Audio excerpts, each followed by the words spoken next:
This Dieta, the ceremonies, the setup, it feels really masculine to me, and I'm really struggling with that again today, and I'm trying to understand why. Yeah, it just feels really male, really male, and I'm okay with that, but it's bringing things up for me, which I'm trying to feel into. The strong message that came through as well on the journey was like, no more medicine. You don't need to do any more medicine. Why are you doing this to yourself? You've seen what you need to see. You know what you need to do. And I don't know if that's my ego resisting the change, resisting letting go, resisting surrender.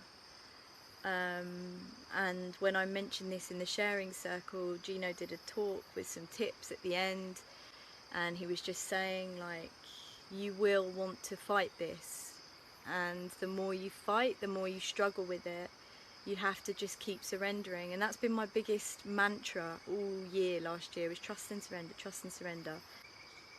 But it's really hard to trust and surrender when you're going so far into the unknown. Like, this realm that we go to is beyond what any of my words can explain to you, and I know that for some people that have never been there or don't understand it or think it's dangerous or wonder why people do this, it is something you have this inner knowing, and you just have to dive into it.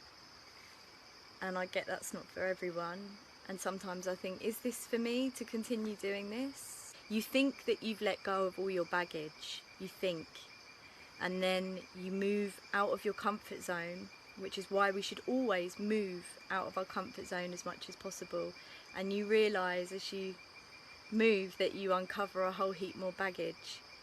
And it is just a process of continuously letting go. And yeah, like, I'm 32, you know, I've been doing this for 4 years now, and it's an unravelling. It continues. If I want to continue to grow, I have to keep going. And it's not a case of searching for answers for me.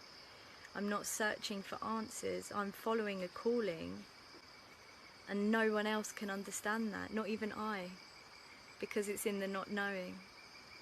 And it's very hard for some of us to compute, because most of us are sheep. Most of us follow something, someone, or beliefs, or we follow, and we also copy. We are copycats, you know. We grow up with our parents or our caregivers and we copy. We're around teachers and we copy. We're force-fed information, and our mind becomes a collection of all of those things that we are surrounded by. And so when we're so surrounded by all this crap constantly, we lose our sense of self.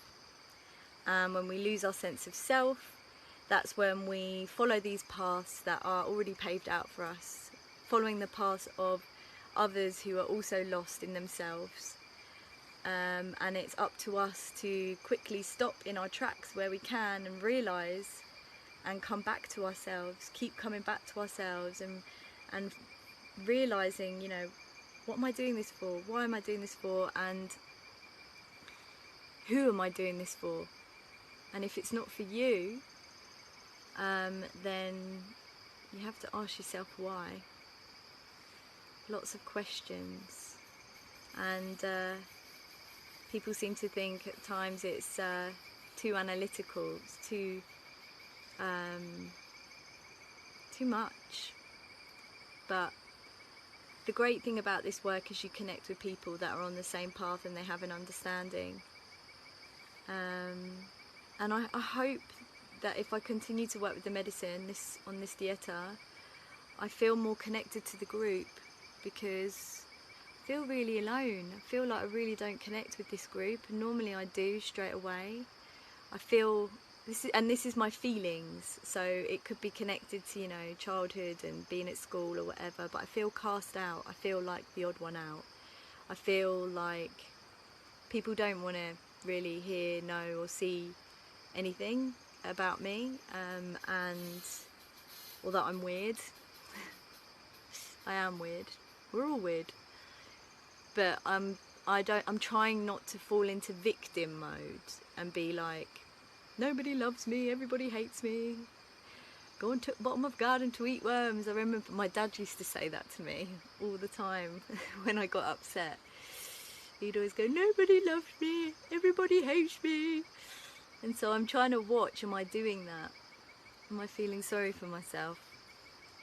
So yeah,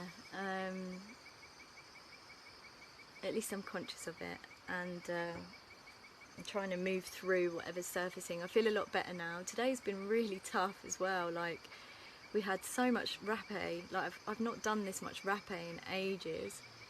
And we had the cambo. Ooh, I'll show you my dots. There we go. Legs akimbo. There we go. That was, hang on a second, my food's come. So we've actually got a nice little surprise today. It is carrot with mashed avocado, rice, brown rice, which I haven't really eaten much of, and quinoa and a dried potato. I don't really want to eat it. But yeah, going back to cambo, that wasn't too tough. I knocked some of the cambo off as I got up to be sick. But yeah, I felt my lips swell up quite a bit. People were going through some really deep stuff with the cambo when it went a bit mad in that room. Anyway, that's my thoughts and feelings for the day. I feel like I've perked up just expressing it right now on video. It's helped me to process, and this is why I share, because it helps me. I haven't been able to talk to anyone in the group really and open up. So I open up to the camera, and this is what's happened over the last few years when I open up on Instagram or whatever. I feel like I can be heard by people, even though I'm really just being heard by myself. And if it brings value to others as they listen, then so be it. If it doesn't, then so be it. I'm really nervous about the next ceremony. Really, really nervous. And I'm trying to trust and surrender, because in my mind today I was like, I don't need to do it anymore. And I felt like, yeah, I was just going to say to Gino, I'm done. But then it would be mad for me to come here and do a dieta, feeling the calling to do a dieta, and then cave into my fears. Because quite often we can tell ourselves, no, this is not for me, when really it is just resistance. This medicine is always calling us for a reason, and we just have to trust it. And the way that we get lost or go crazy or have panic attacks or whatever, it's resistance, it's fear, it's being afraid of the unknown and not having respect for the mother, for Mother Ayahuasca, because she is the spirit that wants to help us. She is there to guide us back to ourselves. It's the death vine, Mother Ayahuasca, the death vine. It's creating death within your ego. That frightens some people. It frightens me at times, and I thought I wasn't afraid, but coming here, coming back to the medicine yet again, I realised that there are fears there, and maybe that's what's holding me back from speaking my truth, from believing in myself, loving myself, looking after myself, and knowing that I deserve a really good person in my life when the time comes. I don't want to get hooked on the narrative that I'll always be with people that betray me, or I cannot trust them. I'm clearly attracting those type of people to try and show me that I need to have firmer boundaries, listen to my intuition, look for the red flags, stop trying to fix people, stop trying to see all the goodness in people and not the bad, and accept that I can't change that, I can't change them, that's not my job. It's about me choosing what's right for me, what feels right for me, and not chasing a fantasy all the time. Easier said than done. I think we can all agree with that. But yeah, thanks for listening. I'm going to have a nap now. No more ayahuasca tonight. Tomorrow we're going to go deep. Balls deep. Balls deep. Oh my God.